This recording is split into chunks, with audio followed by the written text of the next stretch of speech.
नमस्कार दोस्तों, स्वागत है आपका अपने YouTube channel trail blazer the study point में। आज हम लोग फिर से एक बार करंट अफेयर्स के कुछ महत्वपूर्ण बिंदुओं पर बात करेंगे। देखते हैं कि कुछ इम्पोर्टेंट पॉइंट्स पे आप लोग अपने सजेशंस ज़रूर दें। चलिए आगे बढ़ते हैं। सबसे पहले पुदुचेरी में संघर्ष के बारे में बात करेंगे। पुदुचेरी का विस्तार पहले देख लेते हैं। तो पुदुचेरी 3 राज्यों में विस्तृत है। आंध्र प्रदेश, जहाँ पे यनम नाम से यनम का क्षेत्र है, तमिलनाडु में पांडिचेरी और कराईकल का क्षेत्र है, और केरल में माहे का क्षेत्र है। देखें अगर हम लोग तो कहाँ पर है तीनों लोकेशन। ये है पुदुचेरी, ये है कराईकल, ये है यनम का क्षेत्र और ये है माहे। तो ये 3 राज्यों में विस्तृत है। आगे बढ़ते हैं, प्रॉब्लम क्या है यहाँ पे। 1670 से 1954 तक, 1670 से लेकर 1954 तक यहाँ पर फ्रांस का उपनिवेश रहा। 2006 में पांडिचेरी नाम बदलकर पुदुचेरी हुआ। यहाँ पे पर्यटन स्थल कौन कौन से फेमस हैं? तो एक तो अरविंदो आश्रम है, और दूसरा यहाँ के कुछ समुद्री तट, कुछ बीचेज हैं, जैसे सेरेनिटी तट, प्रोयनेट तट, पैराडाइज तट और ओरोविले तट। ठीक है, तो ये कुछ इंपॉर्टेंट हैं, आप लोग इसको जरूर याद रखिएगा, क्योंकि हो सकता है यहाँ से क्वेश्चंस आपके लिए बना दिया जाए। कभी कभी डायरेक्ट क्वेश्चंस नहीं बनते, उससे इनडायरेक्ट क्वेश्चंस बन जाते हैं। ठीक है, आगे बढ़ते हैं। चर्चा में अभी क्यों रहा? अभी हाल ही में 11 मार्च 2020 को मद्रास हाई कोर्ट ने यहाँ पे सख्त संघर्ष जो चल रहा था लेफ्टिनेंट गवर्नर और मुख्यमंत्री के बीच, उसको लेकर के फैसला सुनाया। विवाद क्या था? तो चूँकि एक संघराज क्षेत्र है और जैसा कि दिल्ली है, ठीक है, उसी तरह यहाँ भी मुख्यमंत्री होते हैं, तो मुख्यमंत्री और लेफ्टिनेंट गवर्नर के मध्य संघर्ष चल रहा था। तो ऐसा क्यों हो रहा है? तो कार्यपालिका और विधायिका के साथ मिलकर ये दोनों लोग काम करते हैं, लेफ्टिनेंट गवर्नर और मुख्यमंत्री। अब बात करते हैं, अगर ये दोनों लोग मिलकर काम करेंगे तो टकराव तो स्वाभाविक है। मुख्यमंत्री कौन है वहाँ का? वी नारायण, जो कि कांग्रेस से हैं, और लेफ्टिनेंट गवर्नर हैं किरण बेदी, जो केंद्र द्वारा नियुक्त होती हैं। केंद्र में बीजेपी की गवर्नमेंट है। थोड़ा सा राजनीतिक उद्देश्य भी हो सकते हैं, लेकिन हम लोगों को उससे परे होकर थोड़ा सोचना है। हुआ क्या कि अभी जैसे कुछ दिन पहले क्या हुआ कि हेलमेट को लेकर के जब लेफ्टिनेंट गवर्नर ने कहा है कि हेलमेट पहनना कंपलसरी कर दिया जाना चाहिए 2 व्हीलर्स पे, तो उस पर अब वहाँ के मुख्यमंत्री ने कहा नहीं, इस पर भी विचार किया जाना चाहिए, लोगों को समझाया जाना चाहिए, उसके बाद हम लोग हेलमेट पहनना कंपलसरी करेंगे।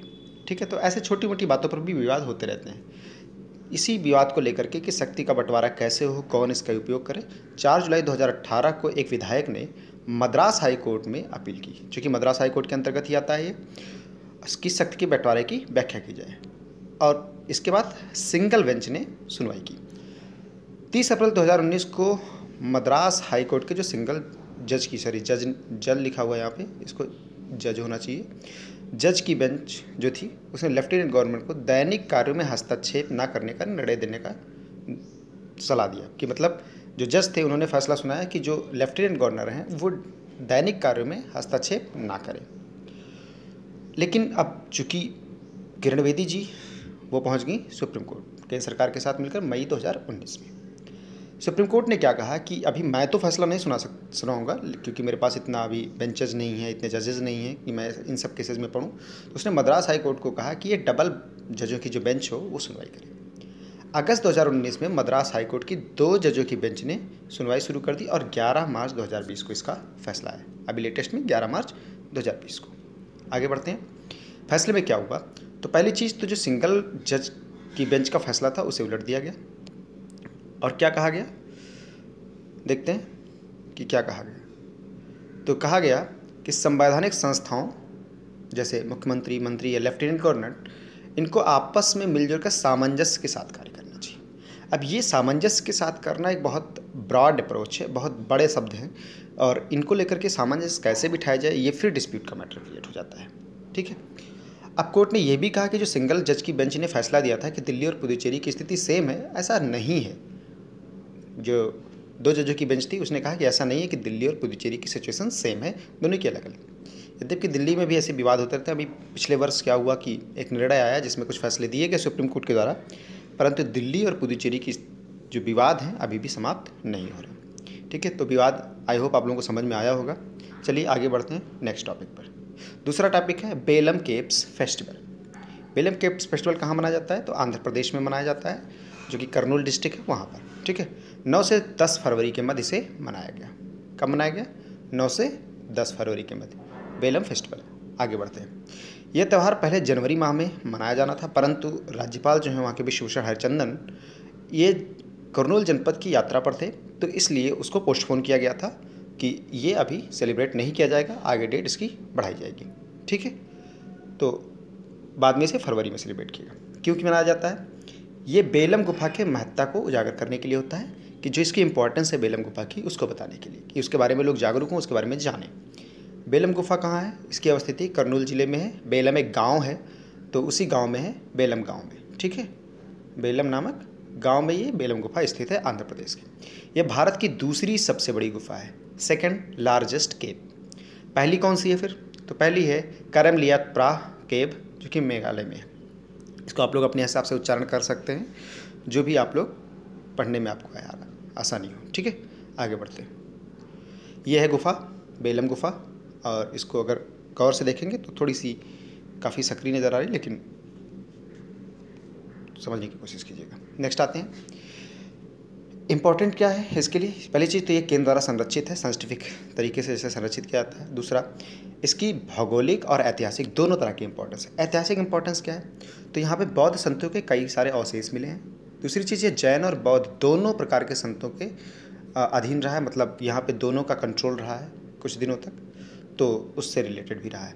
और इसके अलावा यहाँ के जो मिले अवशेष हैं वो अनंतपुर के म्यूजियम में अब रखा गया है। दूसरी चीज़, एएसआई ने तो बुद्ध से पूर्व भी, मतलब 4500 बीसी के आसपास से पहले भी यहाँ पे कुछ बर्तन प्राप्त किए हैं, तो वो भी यहाँ से मिले हैं। तो ऐतिहासिक इंपॉर्टेंस का काफ़ी है, बौद्धिज्म से है, जैनिज्म से, और उससे पहले से भी है काफ़ी इंपॉर्टेंस। ठीक है, आगे आते हैं। बेलम केव जो फेस्टिवल है उसको हम लोग क्या बोलते हैं, मतलब वहाँ के लोगों द्वारा क्या बोला जाता है?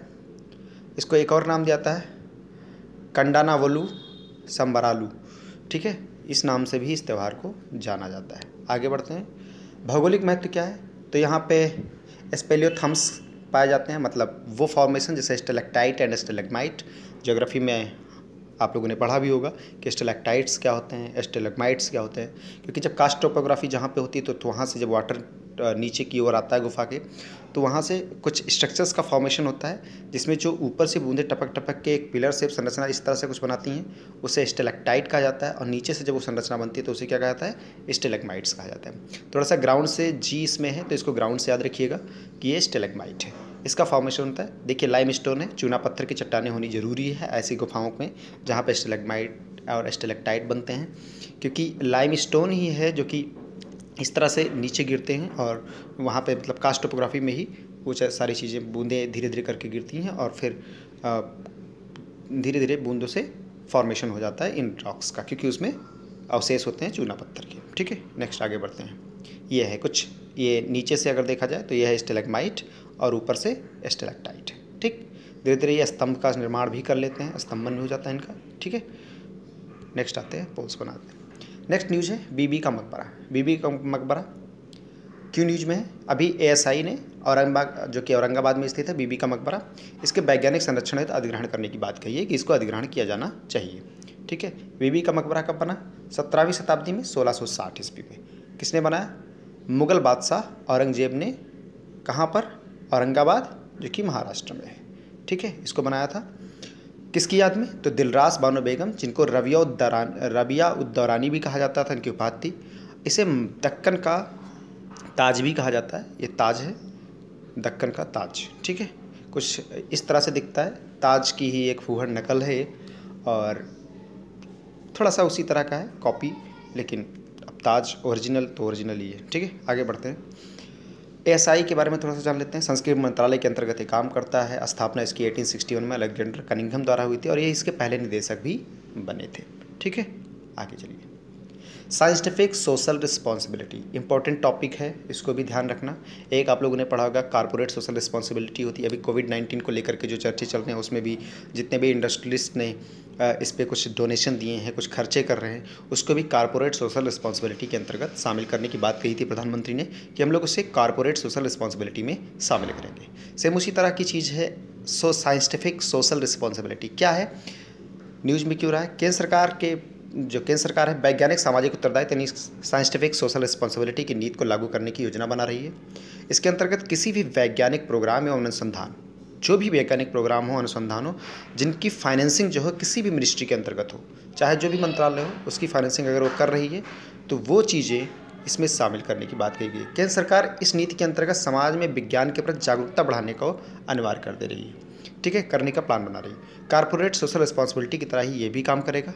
आगे बढ़ते हैं। इसके अंतर्गत कॉलेजों में लेक्चर देना, मैगजीन में आर्टिकल्स लिखना आदि गतिविधियां शामिल हैं, जिस भी प्रकार से साइंस के प्रति लोगों को जागरूक किया जा सके। The science outreach would be mandatory and researchers had to include this as a outcome report. अपनी आउटकम रिपोर्ट में भी इसको शामिल करेंगे कि उन्होंने क्या क्या चीज़ें की हैं, जो लोग भी पीएचडी कर रहे हैं, etcetera.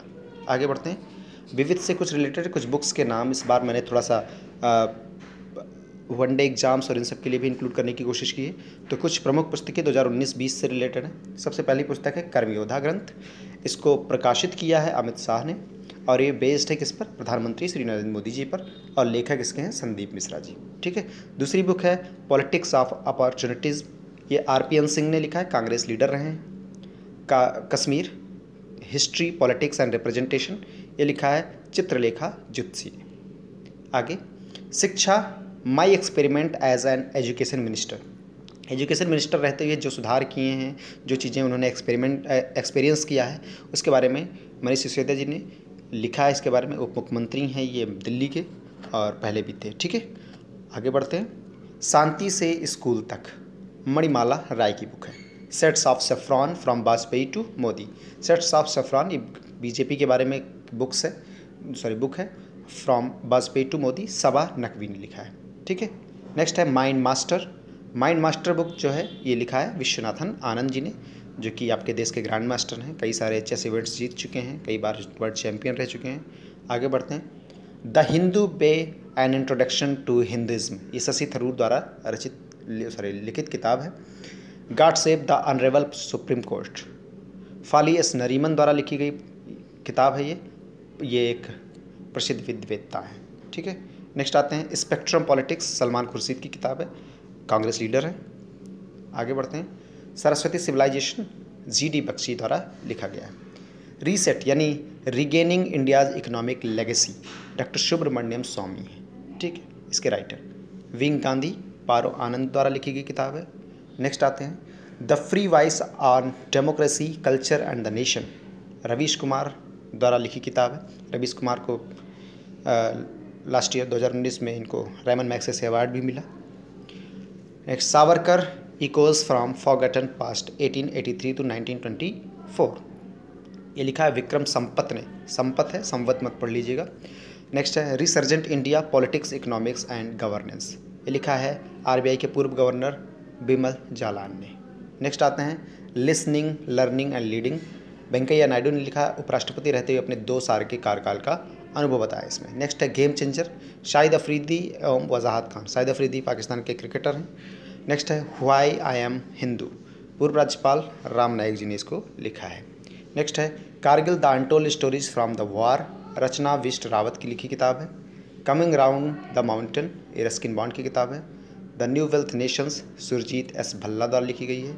Indian fiscal federalism, YV Reddy, जो कि पूर्व गवर्नर भी रह चुके हैं। नेक्स्ट है every vote counts, the story of India's elections, Navin Chawla की बुक है। नेक्स्ट है द टेस्टामेंट, और लास्ट है आज की मार्गरेट एटवुड द्वारा लिखी किताब है। आई होप आप लोगों को समझ में आया होगा। अपने सुझाव ज़रूर लिखें, लाइक करें, शेयर करें और सब्सक्राइब करें। आपके फीडबैक का हमें इंतजार रहेगा। Thank you very much.